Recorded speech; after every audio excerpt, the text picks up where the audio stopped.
Hello बच्चों, आज हम अपने परमाणु संरचना वाले टॉपिक में द्रव्यमान संख्या और साथ में संयोजकता के बारे में थोड़ी सी बात बताएंगे। ठीक, तो ध्यान से सुनिएगा। द्रव्यमान संख्या क्या है? किसी भी तत्व के परमाणु के नाभिक में उपस्थित किसी भी तत्व, कोई भी तत्व ले लीजिए, उसके जो भी परमाणु हैं, जैसे आपने तो तत्व लिया सोडियम, तो सोडियम के जितने भी परमाणु होंगे सभी परमाणुओं के नाभिक में उपस्थित प्रोटॉनों की संख्या तथा न्यूट्रॉनों की संख्या का योग, माने प्रोटॉनों की संख्या को जोड़ दीजिए तथा न्यूट्रॉनों की संख्या को जोड़ दीजिए, टोटल को जोड़ दीजिए, तो कुल प्रोटॉन कुल न्यूट्रॉन जोड़ के जो आए वही क्या कहलाएगा? द्रव्यमान संख्या कहलाएगा।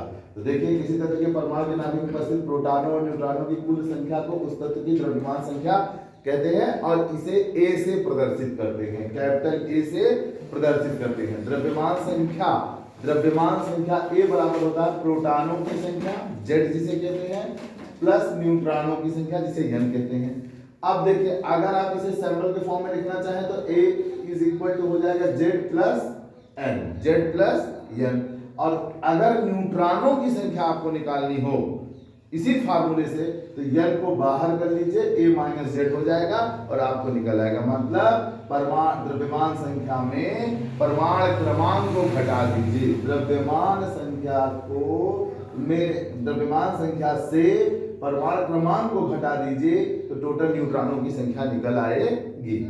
अब क्या कह रहा है? एक ही तत्व के भिन्न भिन्न परमाणुओं के द्रव्यमान संख्याएं भी भिन्न भिन्न होती हैं। तत्व एक रहेगा लेकिन उसके जितने परमाणु होंगे सबकी द्रव्यमान संख्या अलग अलग होती है।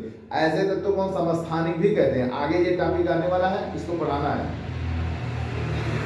तथा भिन्न भिन्न तत्वों के परमाणुओं के द्रव्यमान संख्या समान भी हो सकते हैं और अलग अलग तत्व हों, जैसे सोडियम है, पोटेशियम है, कैल्शियम है, तो उन सब के परमाणु द्रव्यमान आपस में समान भी हो सकते हैं। अलग अलग तत्व रहेंगे लेकिन परमाणु द्रव्यमान समान भी हो सकता है, तो उन्हें हम संभारिक कहते हैं, जिसे आइसोबार बोलते हैं। ठीक, इनको भी पढ़ाना है।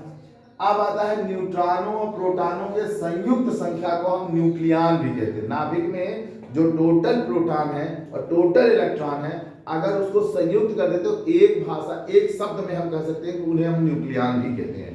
तो न्यूक्लियन भी कहते हैं, अर्थात द्रव्यमान संख्या नाभिक में उपस्थित न्यूक्लियनों की संख्या को व्यक्त करता है, बताता है। व्यक्त करना माने बताता है। ठीक, अब आता है, जैसे मान लीजिए कोई तत्व है यक्स और उसके ऊपर 42 लिखा है या कुछ भी लिखा है, 50 लिखा है, 55 लिखा है, 60 लिखा है, 100 लिखा है, जो भी लिखा हो, नहीं मतलब, ठीक ना, ऊपर लिखा है, ऐसे ऊपर एकदम ऐसे। ठीक ना, इधर लिखा जाएगा, ऐसा नहीं होगा कि यहाँ लेकर के यहाँ 42 लिखेंगे, यहाँ 42 लिखेंगे, ऐसा नहीं है। सिर्फ कहाँ लिखा जाएगा? इधर। और ये जो 20 लिखा है वो न यहाँ लिखा जाएगा न यहाँ लिखा जाएगा, सिर्फ कहाँ लिखा जाएगा? जहां लिखा है, देख रहे हैं ना साइड में ये।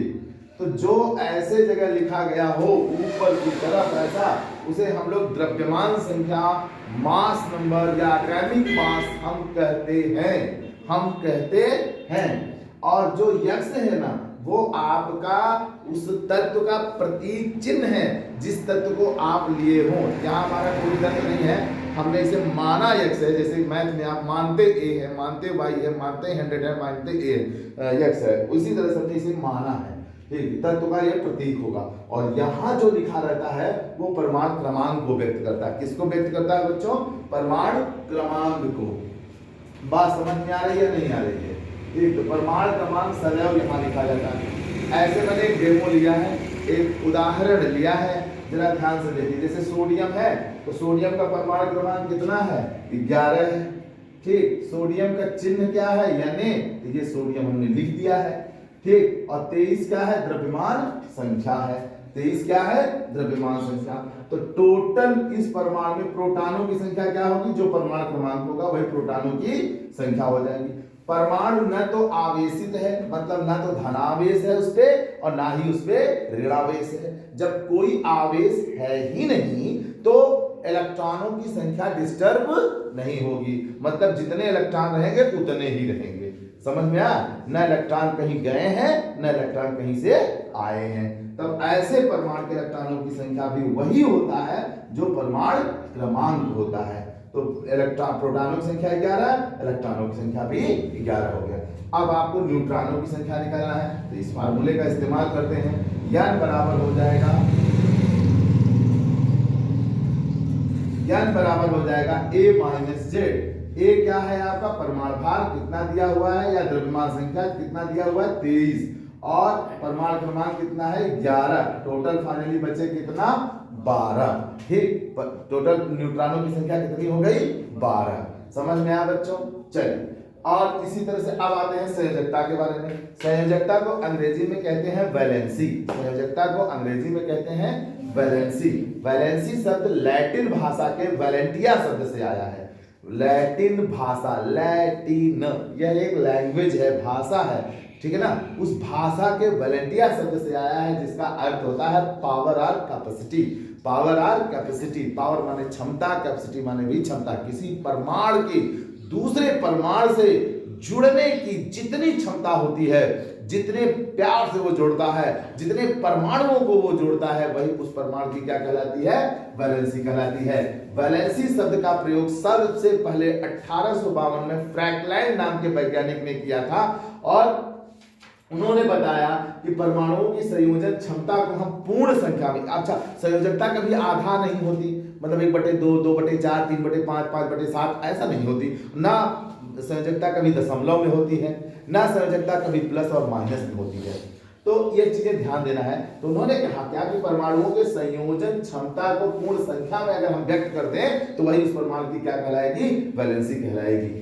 किसी एक तत्व का एक परमाणु दूसरे तत्व के जितने परमाणुओं से संयोग करता है, वही उस तत्व की संयोजकता कहलाता है। और जो तत्व संयोग नहीं करता है, उसकी संयोजकता शून्य होती है। और जो तत्व संयोग नहीं करता है, उसकी संयोजकता क्या होती है, शून्य होती है। जैसे अक्रिय गैस, अक्रिय गैस की संयोजकता क्या होती है, शून्य होती है। अक्रिय गैस के बाह्य कोश में, हीलियम के बाह्य कोश में 2 होते हैं, बाकी सभी नियान, आर्गन, क्रिप्टन, ज़ेनान, रेडॉन सभी के बाह्य कोश में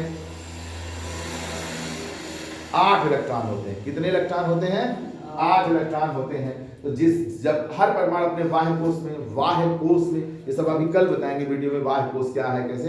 तो बाह्य कोश में सभी परमाणु अपने 8 इलेक्ट्रॉन करना चाहते हैं। 8 एक परम स्थायी अवस्था है। तो जब वो 8 कर लेते हैं, तो वो ना किसी से लेंगे ना देंगे। तो अक्रिय गैस के जितने तत्व हैं, हीलियम को छोड़ करके सभी के बाह्य कोश में 8 इलेक्ट्रॉन है।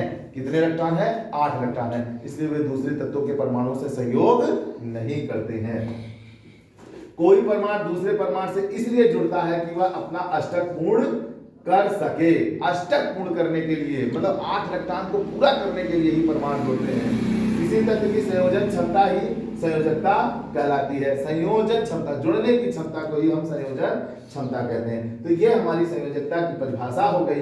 ये हमारी संयोजकता के बारे में आपको जानकारी हो गई। संयोजकता का इलेक्ट्रॉनिक सिद्धांत क्या है, परमाणु का बाह्य कोश क्या है, बाह्य कोश में कौन से इलेक्ट्रॉन जुड़ेंगे, कौन से नहीं जुड़ेंगे, ठीक है। इन सब के बारे में हम अगले वीडियो में बात करेंगे। आज के वीडियो में बस यहीं तक बच्चों। धन्यवाद। Best of